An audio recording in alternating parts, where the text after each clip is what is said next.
this is bad, guys.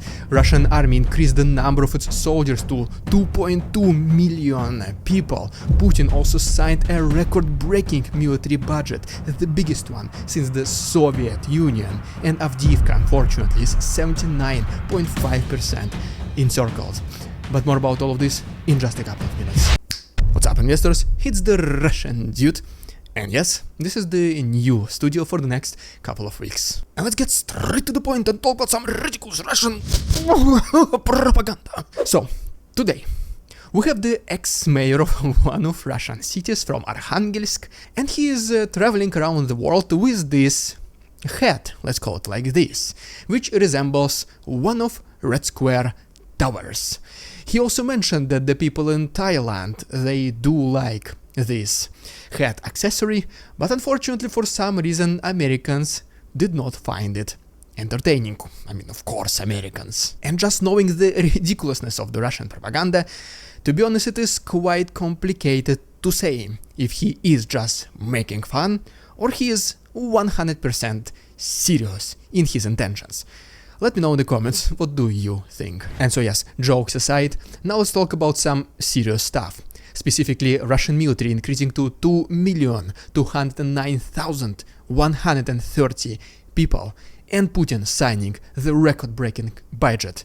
Then I'm gonna give you an update from the south and the east of Ukraine, where unfortunately Avdiivka is getting slowly encircled by Russians. And so yes, first of all, speaking about the Russian army, Putin recently increased its number to more than 100,000 extra military personnel, and the number of actual soldiers from now on will be 1,300,000 people. And even though obviously these people will have to appear from somewhere, the Minister of Defense of Russia, Sergei Shoigu, mentioned that don't worry, guys, there will be no additional mobilization. We do not need this kind of stuff.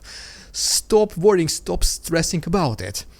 I mean, yeah, these 100,000 extra people will have to appear from somewhere, maybe just from thin air, according to Sergei Shoigu. But he says that we should not worry. But you know what? Actually, no. He did mention that this excessive number of people will be mainly consisting of those and only those who will be signing military contracts with the Russian army voluntarily. And by voluntarily, in Russian terms, it means that yes, there will be a forceful mobilization. People will be grabbed from the streets, people will be attended in their own homes by the military enlistment officers, and they'll be taken to the nearest enlistment draft office just to check the documents, just to suddenly appear in the Ukrainian front lines. And guess what? The reason for this increase, according to Shoigu, is the increased aggression from NATO against Russia.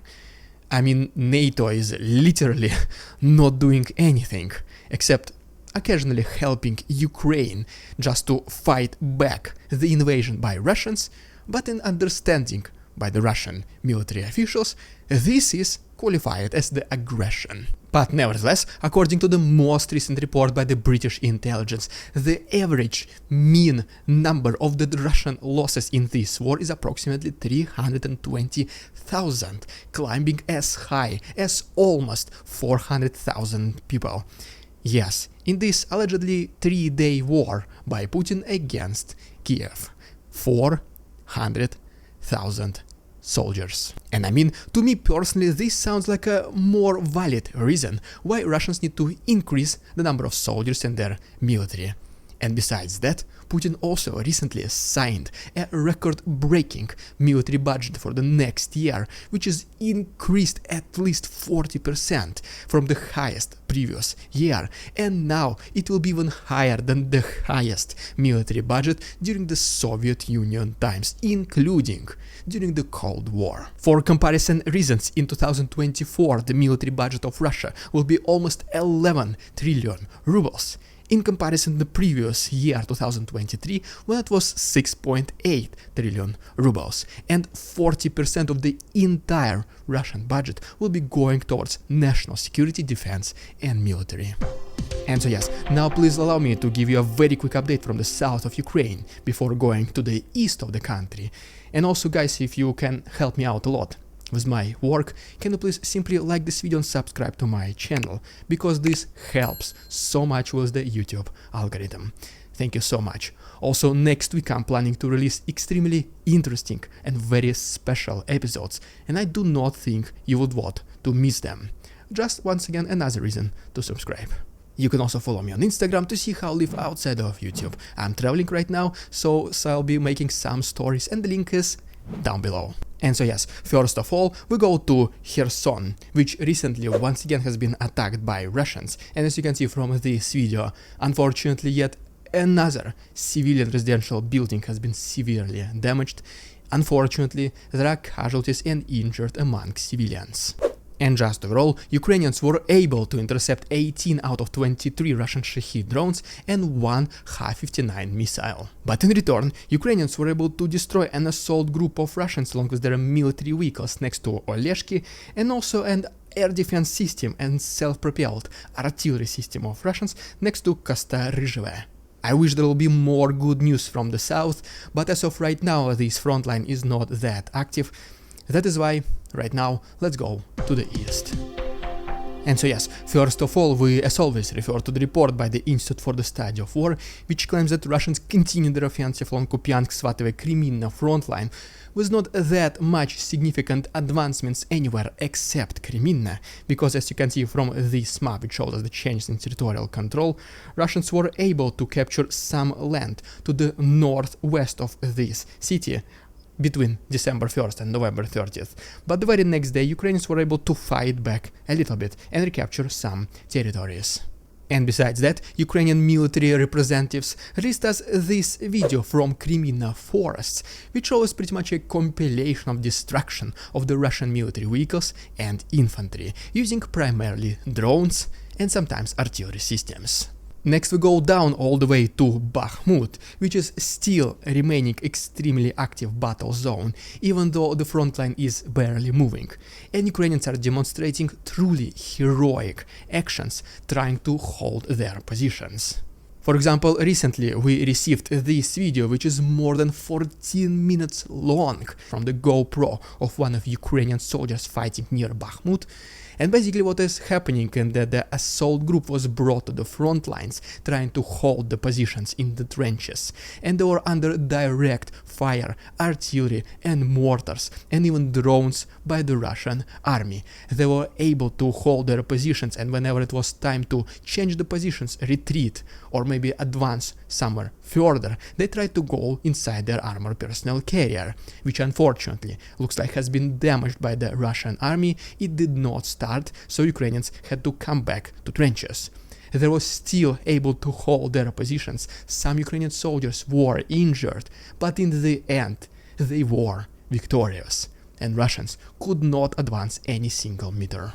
And so yes, this entire 14 minutes video, fully uncensored one, will be available on my Patreon, and if you want to see it for yourself, which I'm highly recommending for you to do, please go ahead and use the link down below for my Patreon. Thank you so much. And as we come back to the eastern front line, right here is the video from Luhansk, where Russian oil depot was destroyed allegedly by a Ukrainian drone. And by the way, even Ukrainians later, they did confirm this attack. But according to Russians, as always, nothing significant happened. This was some kind of malfunction, or maybe some wiring problems. Definitely not Ukrainians. Our next stop brings us to this small settlement, Marinka, which Russians have been attacking since the beginning of this war. And as you can see, according to this map, and also Russians reported this, they were able to fully capture Marinka. They even released this video which shows the installation of their Soviet flag in this city. But honestly, seeing the state, the condition of this city, which is now completely in ruins, and you cannot even call this a city anymore, this most certainly does not look like a liberation to me. This is not what the army, which tries to save the population from its tyrannic government, this is simply not what they should do. But without a doubt, the most significant combat activities right now are happening around Avdiivka, and according to the recent another report by the British intelligence, Russians were able to move approximately 2 kilometers closer to the city, primarily to the north of Avdiivka. This obviously came at a cost of thousands of casualties, and then even the Institute for the Study of War report confirmed that Russians tried to attack this settlement from 6 different directions, but they started using a little bit different approach, sending small units of 10 to 20 people pretty much from everywhere: northwest, north, northeast, east, southeast, south and southwest. And later on, even 2 additional small mini front lines were opened in the south of Avdiivka, next to the industrial zone. This was the main concentration of Russian attacks. And unfortunately, as you can see from this map, Russians were able to advance next to Stepoy over the last several days. There were also some changes next to Kruta Balka, where Russians were able to advance a little bit to the west of this settlement, and also to the south of Avdiivka next to Opetne. Russians advanced a little bit closer to this settlement as well. And as of right now, according to the representatives of the Ukrainian military, Avdiivka is unfortunately 79.5% encircled, with only this area to the west of this city being still opened, and Ukrainians are using it as much as possible to bring back and forth reinforcements to take out injured soldiers and bring new, fresh soldiers in defense of Avdiivka. It is extremely hard right now for Ukrainians to defend this settlement, so let's all together wish them luck, let's all together wish them bravery, and let's just hope that Ukrainians will be able to hold the advancement of never-ending Russian horde. And ultimately, let's talk about pretty controversial article by the Western military experts, which mentions that Ukrainian counteroffensive has failed, and Ukraine might be in very, very big trouble. And so yes, originally this article appeared on the Washington Post, and they claim that they used the interviews of 20 to 30 both Ukrainian and American military and government representatives to draw their conclusions. And long story short, it begins with the idea that the West, specifically the Pentagon, came up with the computer model, pretty much taking into consideration the assumptions about the upcoming Ukrainian counteroffensive back in the beginning of this spring, and they thought that Ukrainians will be able to reach Azov Sea approximately in 60 to 90 days. And one of the main requirements from the United States was that Ukraine would need to concentrate all of its attacks in one single area, but the commander-in-chief of Ukrainian forces, Valery Zaluzhny, looks like he did not agree with this proposal. He mentioned that Ukrainians must attack at least in 3 different areas in the south, in Kherson, in the Zaporozhye region, and then also in the east, in Bakhmut-Avdiivka area, just to spread thin the Russian forces. And then whenever vulnerabilities appear, this is when Ukrainians will be able to exploit them and take advantage of this temporarily Russian weakness. It was also assumed by the Americans that in the very first day of this supposedly unexpected Ukrainian counteroffensive, they would move at least 14 kilometers deeper in one of the front lines, most likely in the Zaporozhye region.